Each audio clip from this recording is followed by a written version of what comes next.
continue to enjoy your meal. I will now introduce and welcome Dr. Marcus Bernard, Dean of the College of Agriculture, Health, and Natural Resources, and the Director of Land Grant Programs at Kentucky State University. Dr. Bernard's extensive experience, dedication, and passion for agriculture and education makes him an exemplary leader for our campus. Dr. Bernard embodies our mission at Kentucky State University to be a student-ready and student-first institution. His background is deeply rooted in agriculture, having grown up on a family produce farm in southeast North Carolina. Dr. Bernard earned both his Bachelor of Science and Master of Science degrees in agriculture economics from North Carolina A&T State University, followed by a PhD in rural and medical sociology from the University of Kentucky. His professional journey includes 8 years at the University of Kentucky, and he has proudly called Kentucky home for the past 13 years. He is also the immediate past national president of the Minorities in Agriculture, Natural Resources, and Related Sciences. Under Dr. Bernard's leadership, our College of Agriculture, Health, Science, and Natural Resources, alongside its land grant programs, will continue striving to impact all 120 counties of the Commonwealth. Please welcome Dr. Marcus Bernard.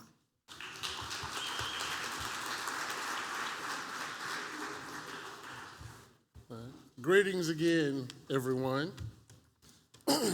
Or shall I say, good afternoon. Good afternoon? All right. I know Edwin set me up to put me on to give greetings and remarks right after this very nice Thanksgiving dinner. So if you happen to nod off a little bit, no problem. But I'm so glad that all of you are here, as I shared yesterday. And on behalf of President Akapo, who's a little under the weather, I welcome you all to Kentucky State University's Harold Benson Research Farm and to the 26th Small Farmers and Minority Farm Conference. And so my remarks will be brief this morning, but I just want to highlight that our mission, our job, our purpose as an 1890 land grant institution is to work with you, the small farmers and farmers. I'm not even going to say small, just the farmers here in the Commonwealth of Kentucky. So it is my mission and purpose as now Dean and Director, as it was the previous Dean and Directors. We have two in the room I just want to recognize, Dr. Kirk Pomper and Dr. Avinash Tope. Yes, sir, yeah.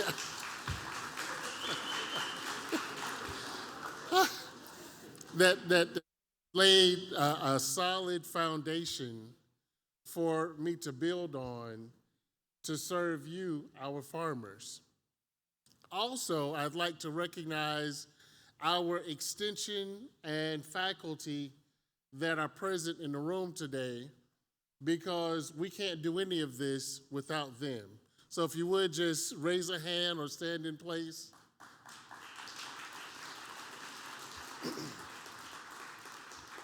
Thank you. And any other university staff, I see a few. I see our media person. Thank you so much, Ms. Holman, for being out.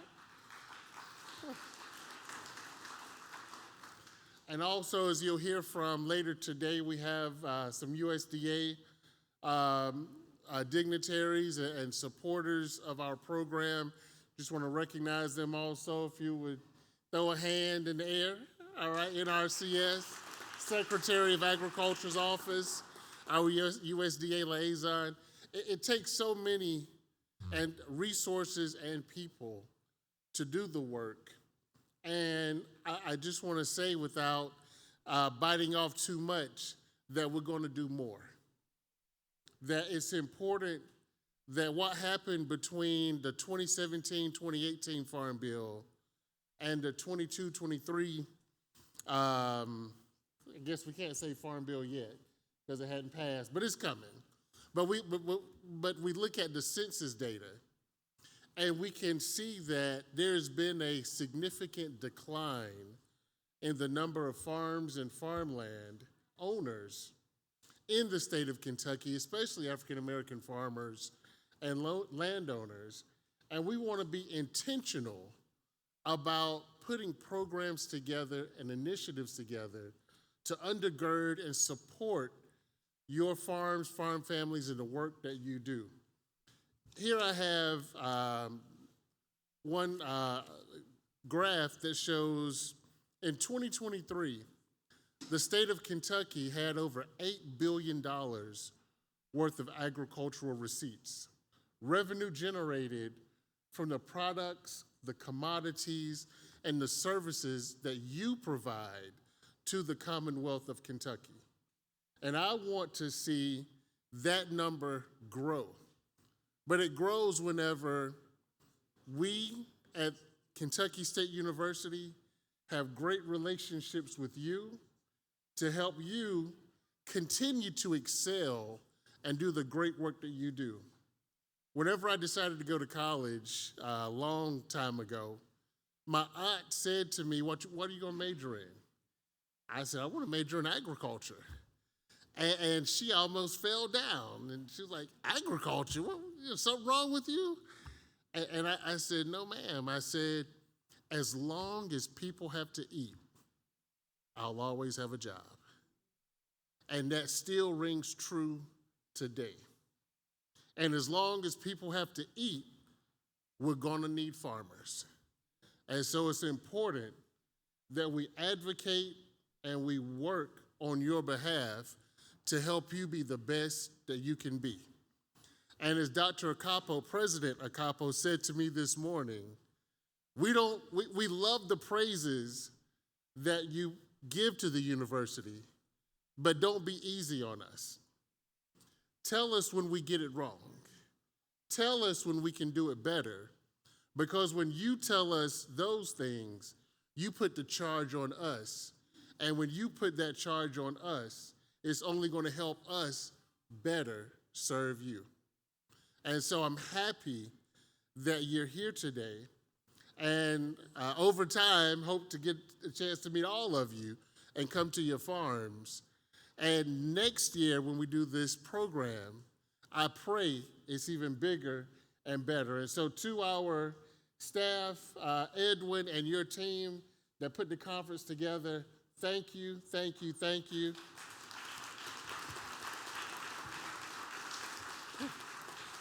And now you can wake up. All right, take care. Edwin.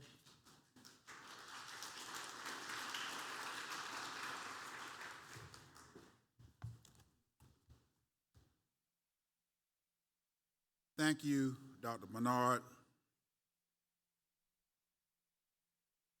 Now we will hear success stories from a couple of our farmers.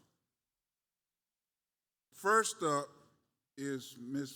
Fatima Jackson of Mercer County, Kentucky.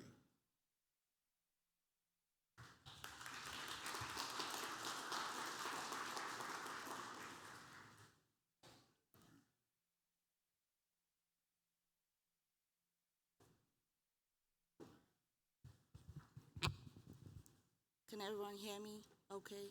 Okay.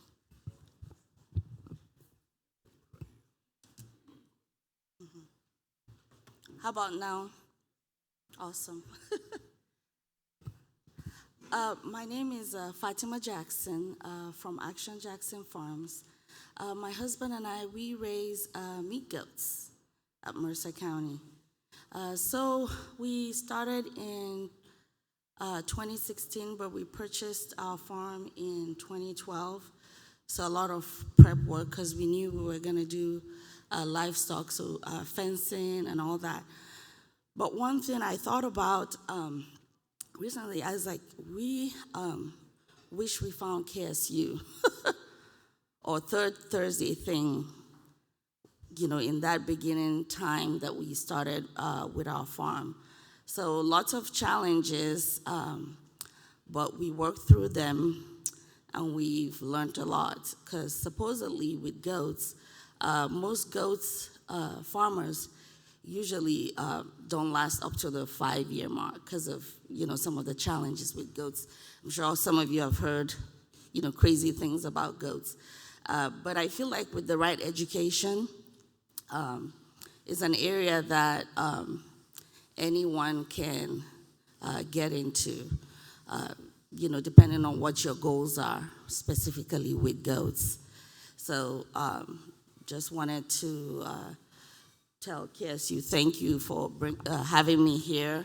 And I'm excited to be here mainly to educate other beginning farmers that are getting started, either in this area or any area, to please try to use the resources that you have, especially the extension resources at KSU. Very, very valuable.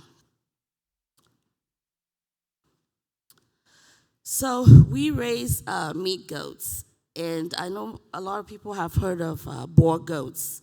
They're a more popular breed, but we do raise the myotonic meat goats. And I know a lot of people call them the fainting goats, but they can also be used for meat. So you have the larger sized of that breed, which is very good for meat. And if you think about the main consumer of goat meat in the United States is usually the ethnic consumer. I know there's a lot of other groups that consume goat meat, but it's mainly the ethnic, or I would say the immigrant community that consume the goat meat.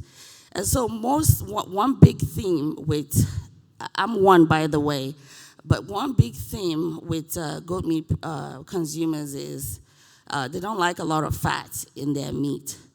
And so how they're fed is important, and the breed you select is also important. So the reason our farm, okay, thank you. The reason our farm picked the myotonic meat goat is because of their docility. We have young children, growing a family, it can get stressful. So we wanted a docile breed that we could work with and not get overwhelmed. So some of the things we do with our markets are we sell goat meat, USDA goat meat, and that's to the end user. But we also sell to livestock markets, because again, the ethnic consumer like their meat certain ways. So most times they rather get the live goat and go process it the way they want. So we have different livestock markets, from markets where they sell direct to the consumer, and for a market that you send for grading, that it ends up in other big slaughter or processing facilities. So some of the practices that we implement on our farm is rotational grazing. Again, when you talk about what the animal is fed and how that goes into their final product, you want to make sure that you're not feeding them heavily on grain. And so that's one of the reasons where we've implemented rotational grazing to help with controlling parasites and also giving them the best kind of nutrition that they need and they're used to. So one of the collaborations we did with KSU, specifically on grazing, is helping us establish native grasses, which are phenomenal for goats. And again, if you think about them, they are perennials, so it's not something that you have to seed every year. So we worked with Nat Colton with forages, attended some of the workshops they had here at KSU, and he's even been to the farm several times to help us from the germination and when we need to fertilize. So it was a wealth of knowledge. So my husband and I were, especially my husband, is from a farming background, but there are some things, for example, like native grasses, that you really need that extension person to guide you, because those seeds are expensive. You don't want to put something in the ground and end up wasting it. So these are some of the practices that we have on our farm. So just a few pictures of kidding, which is a process where goats have their babies. And we mainly do this on pasture. And we try to make sure that we have a great environment for them to make this possible. I know, some farmers like to pen their goats, and of course we do that for goats that are having issues, but we try to make them as free as possible to live their most natural lives. And there's winter. Winter is tough in Kentucky, especially if you have livestock. But with the right collaboration, or with the right knowledge on what to do, you can excel. So I shared this picture. I know this is specifically not KSU, but through the Natural Resource NRCS program, Water Resource. I see Michael Zachary here. He's also been a great help to us in navigating some of these programs. So that's a tire tank water that's connected to a pond. So there's no water bills, and this works amazing even in very cold temperatures. So these are some of the things that we've used to be sustainable as much as possible. And I also wanted to highlight a few other things, or some of the things that we've been involved with. So we've been involved with KSU probably 8-9 years now. I remember when Joni came to the farm, she came with Dr. Lay, who is the vet person at KSU at the time, and really connected us to different other resources or different farmers that we could call on if we had questions. I think there was a local farmer that also raised goats that we're able to get in contact with. Each time I had a problem, I gave her a call, and it was really nice to have a network to connect with.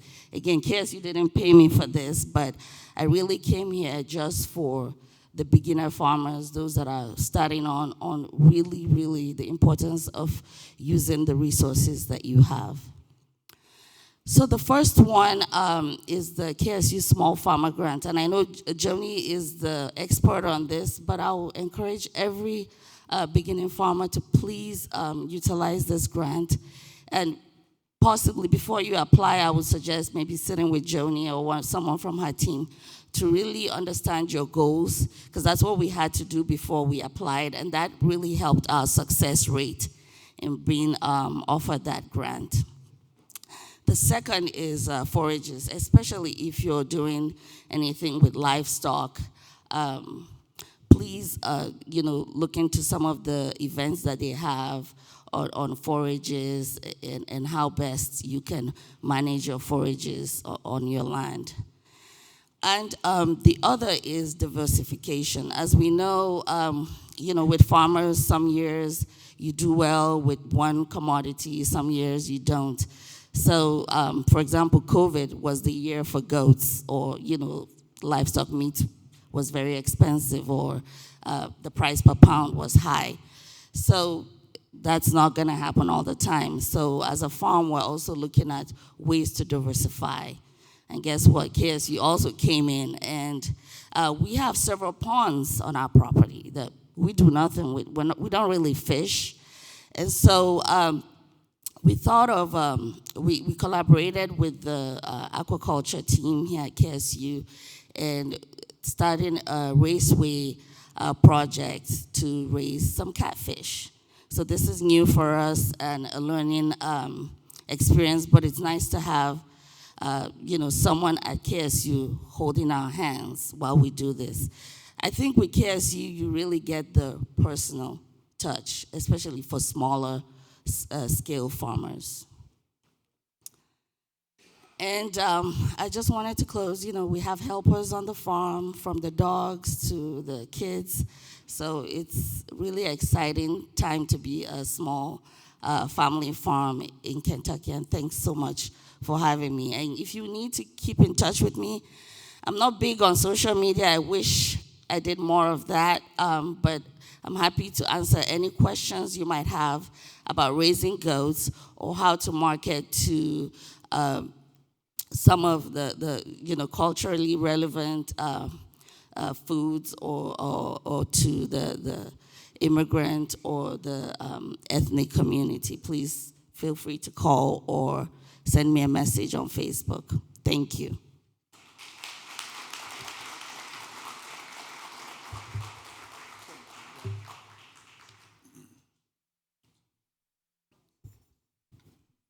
Thank you, Ms. Jackson.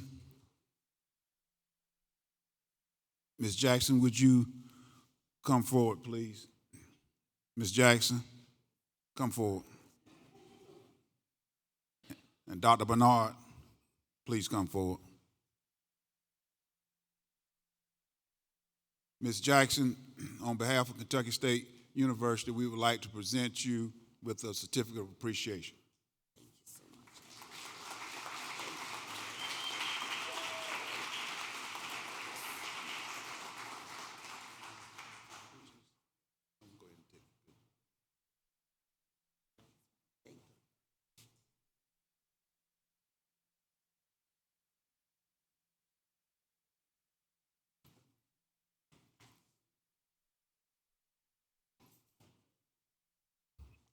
Our next farmer success story will be Mr. Alan Carter from Fayette County, Kentucky. Mr. Carter.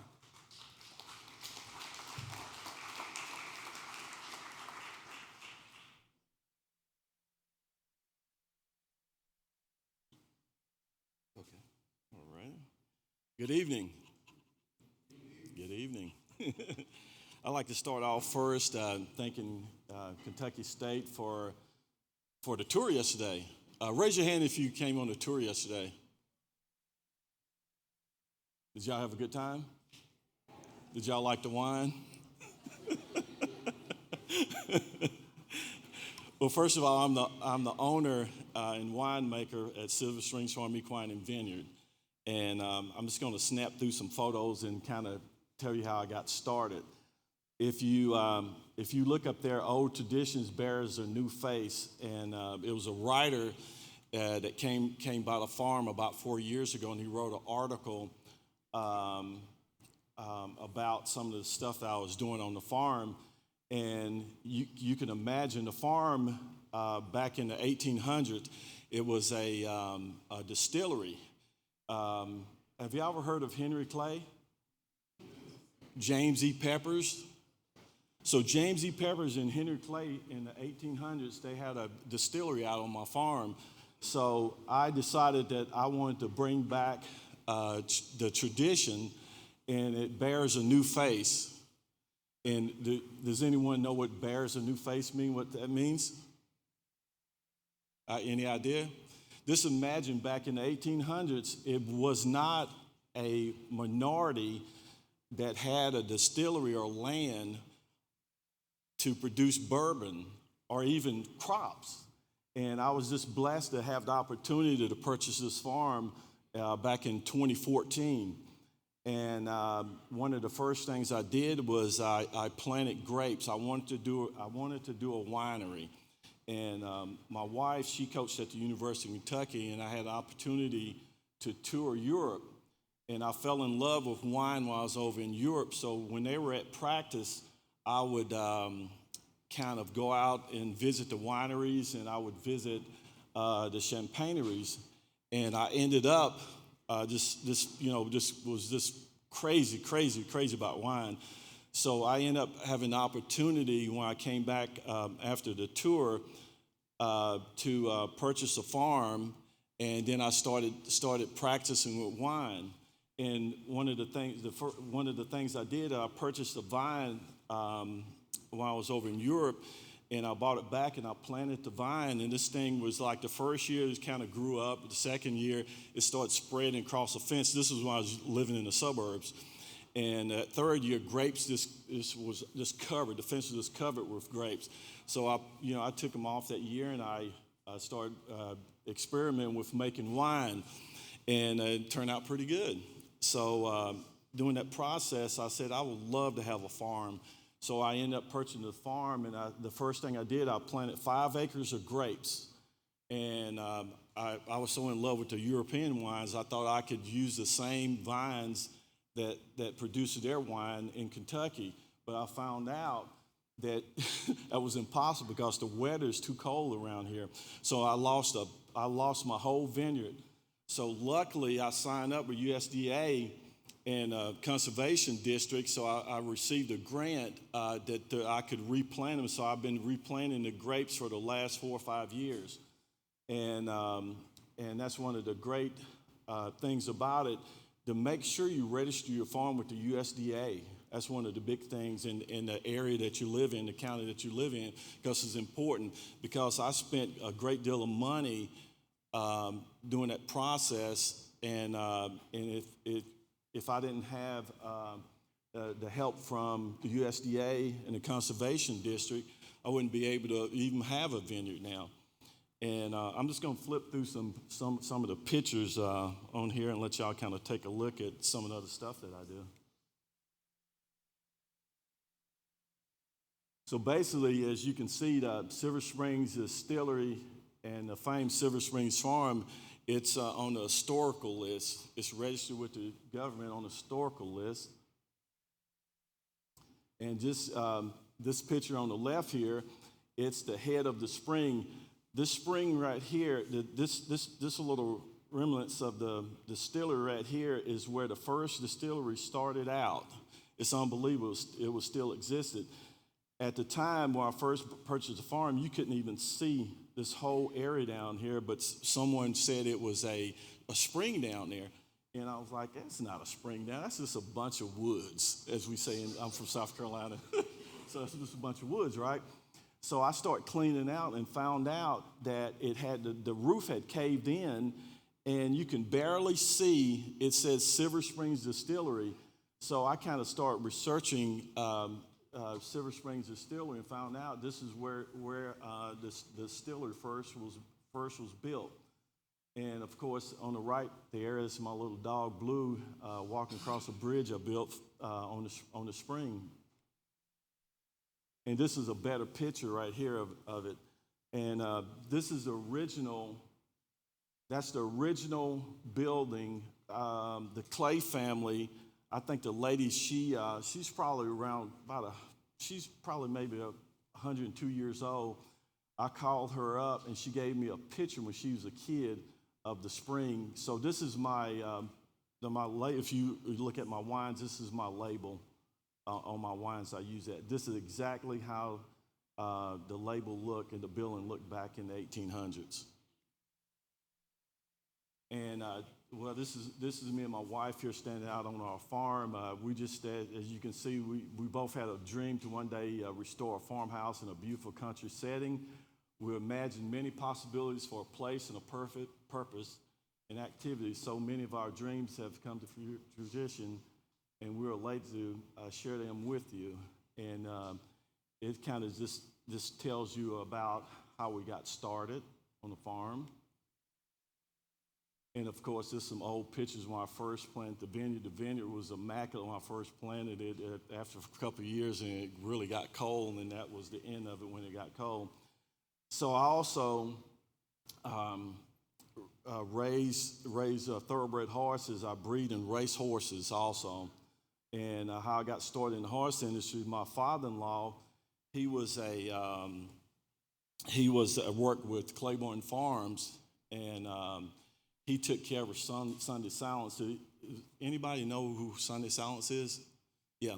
So he one who took care of Sunday Silence, and Sunday Silence was a Derby horse, won Derby, and he's a great horse. And when I purchased a farm, I asked him, I said, Mr. Nichols, I said, could you find me a horse? I said, I can't cut 20 acres of farmland. I said, I need to see some horses to help me cut the grass. So he ended up getting me a horse. So during this process, I started breeding horses, and I got into racing. This is one of my race horses here. This is me at Keeneland. I'm sorry. I think, this might be Keeneland, one of Keeneland sales here. And I ended up becoming a grade 1 producer, and this is one of the horses, the little Wingland, that became a grade 1 horse. And I ended up selling them to a guy out in California that came down privately and sold them in California, and ended up becoming a grade 1 horse. And I was really excited about that. And now we're getting into some of the wines. Back in 2020, I had the opportunity to enter my wine in a state wine competition, and I ended on the last day because I didn't think anyone would purchase my wine. I didn't think it was that good, but I had friends that said, enter this in the contest because you might win something.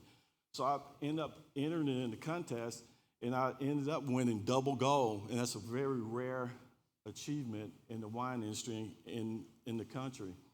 And this is one of my popular wines. So this is the Commissioner's Cup double gold winner.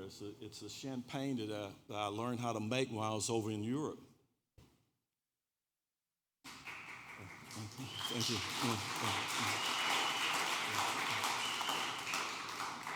So this is a bronze winner. It's made out of the same exact grape, but this is what you call a still wine. I end up winning a bronze for this one. Yeah.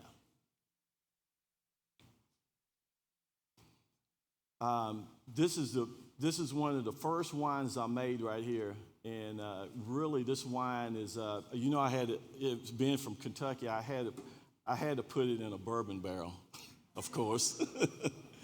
And so this was one of the first wines I made. Does anybody know what black type means?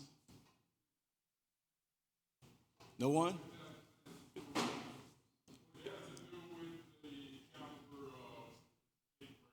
Exactly. A lot of times, people in the wine industry, they use the name premium wine when it's a high quality wine. So I said, this is Kentucky, so I'm going to use the name black type because, like he said, this is considered the top of the line in the horse industry, black type. That means you're a grade 1 horse, Derby horse winner. And here's the term for it up here. If y'all want to take a look at that, read that, and see if y'all can get an understanding of what I'm talking about.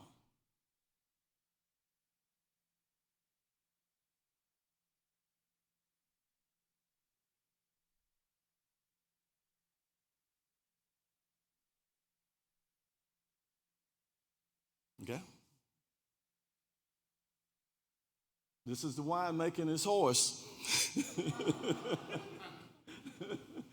My wife would always say, you said, you own a racehorse and you're doing pretty well in the racehorse industry. Why would you go to a racetrack dressed like that? So I said, this horse is not going to win. So I ended up winning several races dressed just like that. So I guess that's my good luck. This is my vineyard when I first planted, and my wife, she used to sneak pictures while I would be out in the fields, plowing the fields. This was a garden here. This is one of my first gardens when I purchased the farm. I planted a bunch of tomatoes. Matter of fact, let's see if he's still here. I don't see him in here, but he used to come out, his brother used to come out and buy tomatoes from me. Mr. Cole. Is Mr. Cole still here? Oh, did he? Okay, yeah. His brother used to come out and buy tomatoes from him. I used to have some of the best tomatoes at the time. And right now we do wine tasting, but we're doing by appointments only. It's I'm not really set up yet to take on hundreds of people at one time. So you can reach me at silverspringsfarm.net, and my telephone number and everything is on there where you can contact me if you want to come out and do a farm tour, or if you want to come out and do a tasting. And we also have events, and also. So basically, this is the stores that my wine was in at one time until about a couple years ago. Well, probably a year ago. And Kentucky passed a law where I can do my own distribution of the wines. We can do our own distribution. So I decided to sell my wines directly from the farm, so I wouldn't have to worry about going through a middleman now. And that because it's with the bourbon industry, it's totally different. And the prices on wine can't compete with how the bourbon industry marked theirs up. So this helps wineries out a lot in Kentucky. So this is some of the stores. And my wine sold in these stores from $45 to $75 a bottle. And I was really proud of that. We also have private events. The private events, we have weddings, dinner parties, receptions, corporate functions. And I'm on the state board of directors with the Chamber of Commerce, and this is one of the last pictures that we took showing that we had an event with the chamber out at the farm. We had like about 75 people at the time, and we just had a ball. This right here is a cabin where I'm working on now. I'm getting ready to start a distillery. I'm about maybe 30 days from opening up a small micro distillery. Yeah, I've been working on this for the last 4 years. It was so difficult. I received probably, a matter of fact, in Fayette County, hasn't been a distillery on a farm in over 125 years. And I changed the law where now you can have distilleries on farms in Fayette County, but it's other stipulations you have to go through. And I was just blessed to change the law and being able to open up a distillery also. And have anybody ever heard of Uncle Nearest? Oh, okay. I've got a story that about a similar story to Uncle Nearest. When I first purchased the farm, I was looking up in the attic. My house was basically my house I live in. It was built in 1880, and in those older houses, it has an attic. And I was looking through some old boxes where people have left boxes, and just a bunch of junk and stuff from over the years. And I pulled out this form, and it had on there that it was a slave. Back in 1867, his name was Tucker. It only says Tucker. And it says Tucker was the first and only Negro storekeeper in the state of Kentucky ever. And so I'm opening up the distillery in his name. It's going to be in Tucker's name. Yeah.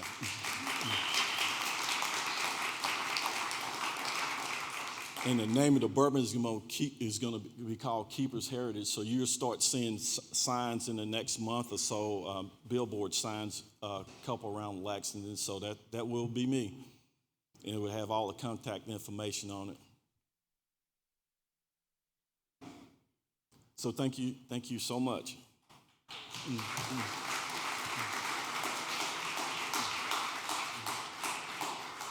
I had one more thing. It's kind of funny how small this world is. I ran into Dr. here about, I guess it's 2013, 2014 at another event I was speaking at. And when I first saw him, he looked familiar.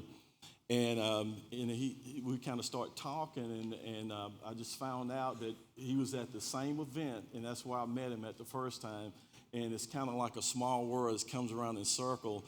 And Miss Joni here, she came out to my farm about 5 years ago, and I always wanted to meet her. My wife met her, and I didn't. This is the first time I met her. So, like I said, it's a small world. Glad to see you again. Thank you. Thank you, Mr. Carter.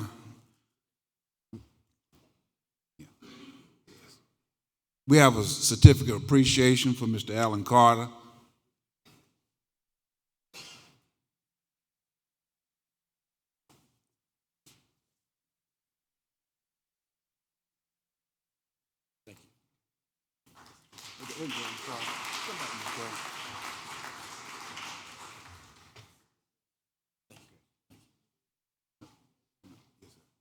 Both of y'all come back up. Yeah. We're going to also, I forgot, we have also a hat for Small Farmers of the Hat Farm Conference for Ms. Jackson and Mr. Carter.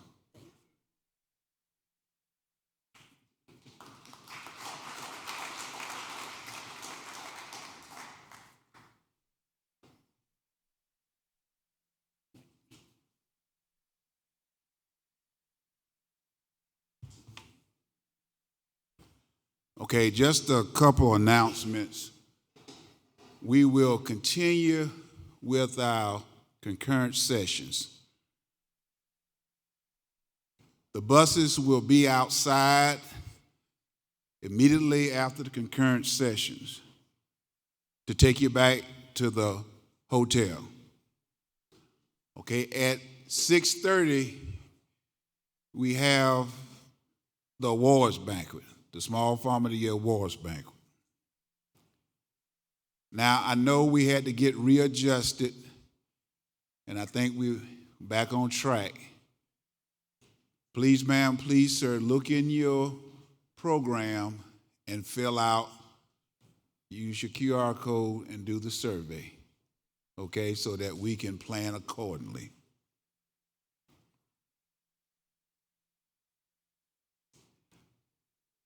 Now, tomorrow, you will be driving on your own, so check out. And then for you all that's been coming, and we also have new folk here, okay?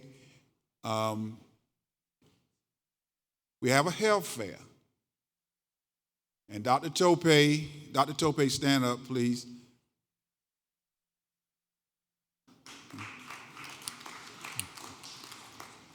We want you, before you eat breakfast, to go by and get a check. Okay, then we want you to go ahead and check out and drive your vehicles back out so we can continue with the conference, okay? So I hope everyone have enjoyed this conference and it has been an impact to you up to this point. Also, I would just like to do one last thing. This is it. I would like for our Kentucky State President, Dr. Capo, to stand up.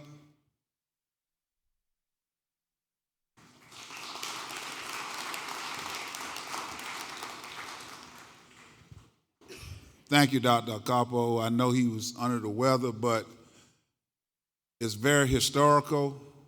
Over the last 26 years that we've done this, we've always had our president. And we just want to thank him. He's a little, I know, under the weather, but thank him for coming out. Thank you, Dr. Capo. Now you can continue. This concludes the luncheon. Thank you.